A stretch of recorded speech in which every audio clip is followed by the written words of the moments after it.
Hello नमस्कार. आज आपण बघणार कोंबडे वडे कसे बनवायचे आणि त्याच्यासोबत चिकन बनवायचं आहे आपल्याला. चला तर मी दोन्ही रेसिपी नवीन प्रकारचे चिकन दाखवणार. इथं बेसन घेतलेलं आहे, इथं गरा घेतलेला आहे, गव्हाचं पीठ आणि तांदळाचं पीठ. हे आपल्याला 4च पीठ आपल्याला घ्यायचे आहेत.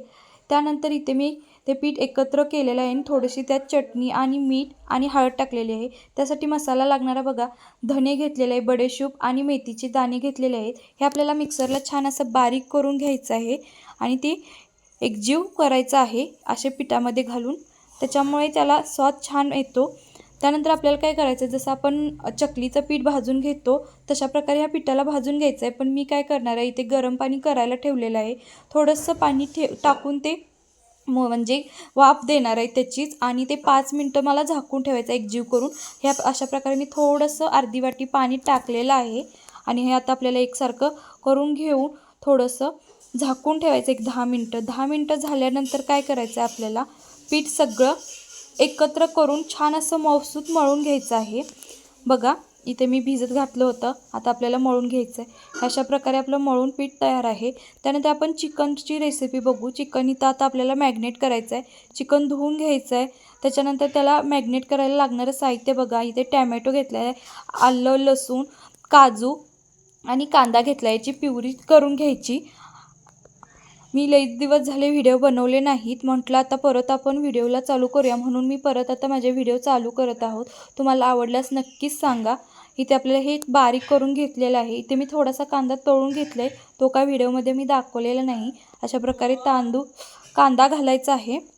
त्यानंतर ते जे मिक्सरला आपण बारीक केलेला मसाला होता तोही आपल्याला त्यात टाकायचा आहे. थोडी हळद, त्यानंतर थोडं तिखट आणि आपल्याला धने पावडर टाकायचं आहे. अशा प्रकारे जेवढं आपल्याला तिखट हवे आहे तेवढं टाकू शकता ह्याच्यामध्ये, किंवा वरून जरा फोडणीला टाकलं तरीही चालेल. मी एकदमच ह्यामध्ये टाकलेलं आहे. आणि धने पावडर आणि दही टाकायचं आहे. मॅग्नेट करताना दहीची गरजच असते, त्यामुळे दही टाकावं.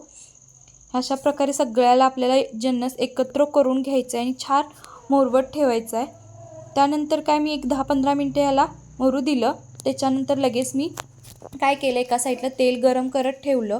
आपल्याला ह्यात दुसरा कांदा वगैरे काही घालायचं नाही, फक्त कडक तेल तापल्यानंतर थोडंसं जिरं टाकून फोडणी टाकायची आहे.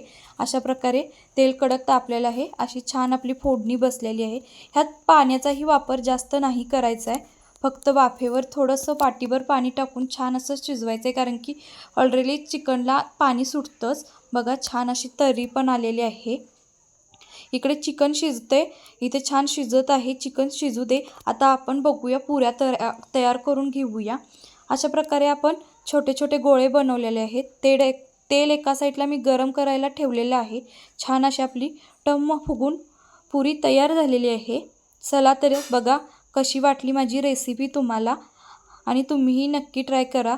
हे नॉनव्हेजसोबत कोंबडा वडा खूपच छान लागतो. हॉटेलमध्ये गेला तर याची किंमत बघा किती आहे, आणि आपण घरीच बनवू शकतो अशा प्रकारे. आता इथे आपले सगळं तयार झालेलं आहे बघा. इथे आपण चिकनही छान शिजलेलं आहे, पुऱ्याही छान तळून झालेल्या आहेत. तुम्हाला आवडल्यास लाईक करा, शेअर करा, कमेंट करा. Bye bye.